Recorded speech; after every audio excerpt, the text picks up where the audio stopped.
Finally গাড়ি এখন 2 ঘন্টা লেট। এই এখন বাজে হচ্ছে 6টা 6টা 5। এখন আমরা নামলাম সবে জাস্ট জসিডি। এই যে গাড়ি দাঁড়িয়ে আছে, এবার যাচ্ছি ঠাকুর বাড়িতে। দেখতে তখন ব্লগের সাথে জুড়ে থাকুন। নেক্সট পার্ট অতি অবশ্যই সিটি জংশন, জম্মু তাওয়াই বেরিয়ে যাচ্ছে আমাদের। সিটি জংশনে আমরা চলে এসেছি। দেখুন রিলসটা কিছু এরকম, খুবই সুন্দর। এখন আমরা ঠাকুর বাড়ির দিকে যাচ্ছি, দেখা যাক কি হয়। বন্ধুরা, যারা সিঁড়ি দিয়ে হাঁটতে কমফোর্টেবল না বা যাদের প্রবলেম আছে পায়, তারা কিন্তু লিফট ইউজ করতে পারেন।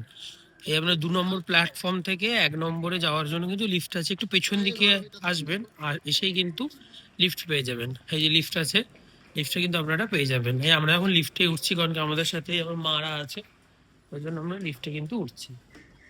আমরা কিন্তু এখান থেকে এই যে দেখুন এক্সিট গেট আছে, এখান থেকে এক্সিট করার পরে এখান থেকে কিন্তু আপনারা ট্যাক্সি, তারপরে অটো পেয়ে যাবেন। তবে অটোতেই যাবেন, কারণ কি ট্যাক্সির এখানে প্রায় 700-800 টাকা ভাড়া চায়।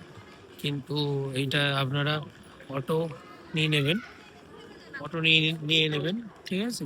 অটো নিয়ে নেবেন, অটোতে সুবিধা হয়। অটোতে মোটামুটিভাবে 300-350 টাকা মতো নেবে। আর এটাতে আমরা ঠাকুরবাড়িতে পৌঁছে যাবো, ঠিক আছে?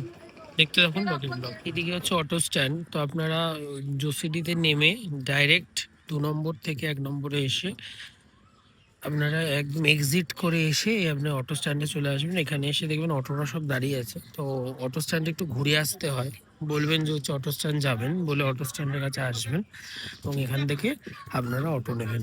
অটোতে দাম 400-500 টাকা বলবে, কিন্তু আপনারা 300 টাকা বলবেন। 300 টাকা 350 টাকার মধ্যে কিন্তু অটোটা রেডি হয়ে যায়। আমাদের অটোটা 300 টাকাই নিচ্ছে। সৎসঙ্গতে যাবো আমরা।